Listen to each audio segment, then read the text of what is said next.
नमस्कार, आप देख रहे हैं द हिंद 24 न्यूज और मैं हूं आपके साथ साक्षी। आइए नजर डालते हैं आज की बड़ी खबरों की ओर। जहां एक और भारत का राष्ट्रीय ध्वज हमारे देश का गौरव है, वहीं राष्ट्रीय स्वतंत्रता दिवस के उपलक्ष्य में राष्ट्रीय ध्वज के सम्मान में हर घर तिरंगा, हर घर स्वच्छता अभियान चलाया गया। स्वतंत्रता दिवस स्वच्छता के साथ मनाया जाता है। 11 अगस्त 2025 की सुबह कांकरेज तालुका के कंबोई चौकड़ी से जिला भाजपा अध्यक्ष कीर्ति सिंह वाघेला की अध्यक्षता में तिरंगा यात्रा की शुरुआत की गई और हरी झंडी देकर तिरंगा यात्रा को रवाना किया गया। 11 अगस्त 2025 की सुबह बनासकांठा जिले में कांकरेज तालुका स्तर पर एक तिरंगा यात्रा रैली आयोजित की गई थी।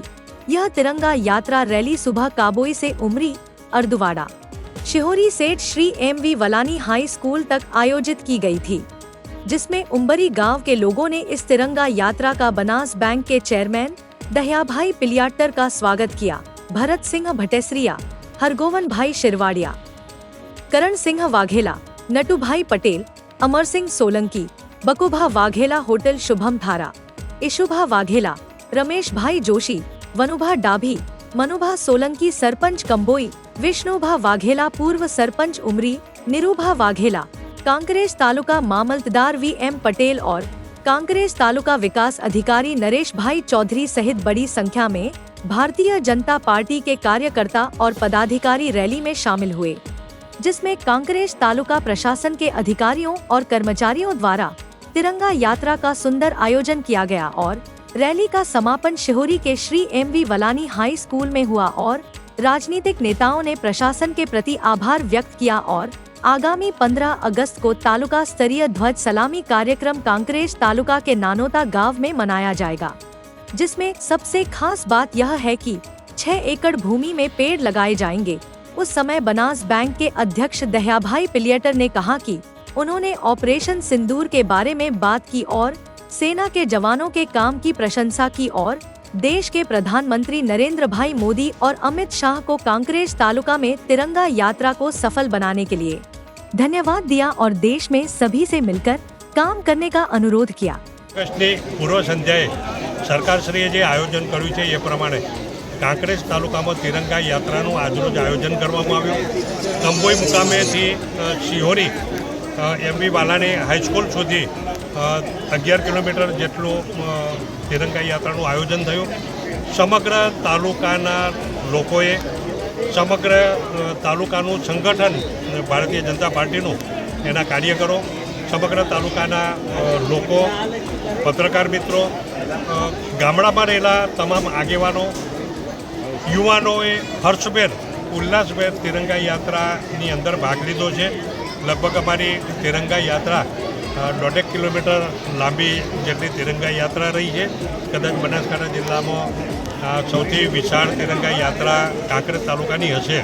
ઉત્સાહભેર તમામ લોકોએ 11 કિલોમીટરની યાત્રા હતી, તેમ છતાં પણ ઉત્સાહભેર ભાગ લઈ અને એને યશસ્વી બનાવી છે।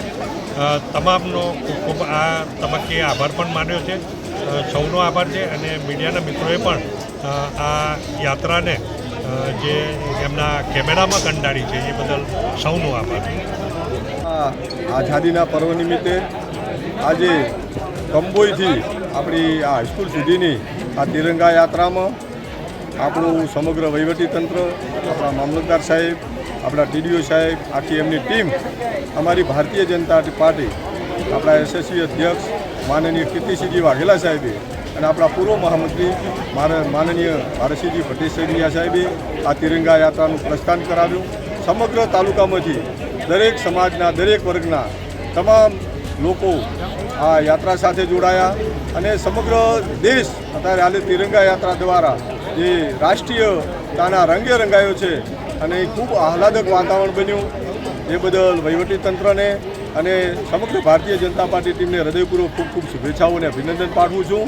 અને ઓપરેશન સિંદૂર પછી સમગ્ર વિશ્વમાં આપણા SSC વડાપ્રધાન માનનીય નરેન્દ્રભાઈ મોદી સાહેબ અને એમની આપણી કેન્દ્રની ટીમે જે એક વિશ્વાસ અને સલામ કરું છું આપણી સેનાને કે જેણે આ ઓપરેશનને વીરતાપૂર્વક બહાર પાડ્યું અને જે પાકિસ્તાનના નાપાક ઇરાદાઓ હતા એને મિસાઇલ, ડ્રોન અને જે લશ્કરી વિમાનોથી હુમલો કર્યો એને સરહદ બનાવવા દીધા અને બાર જ તોડી પાડ્યા અને આખા પાકિસ્તાનને ધૂળ ચાટતું કર્યું. તો હું સેનાને વંદન કરું છું અને આપણી કેન્દ્રના માનનીય વડાપ્રધાન અને એમની સમગ્ર ટીમને હૃદયપૂર્વકને ખૂબ ખૂબ અભિનંદન આપું છું. અને સમગ્ર દેશ આ રાષ્ટ્રીયતાના રંગે રંગાય અને ફર્સ્ટ નેશનનું દરેક નાગરિકના મનમાં એક ભાવના જાગે એના ઉદ્દેશથી આ યાત્રા યોજાઈ હતી. સમગ્ર તંત્રનો ફરી પણ ખૂબ ખૂબ આભાર. ભારત માતા કી જય, વંદે માતરમ. देखते रहिए द हिंद 24 न्यूज.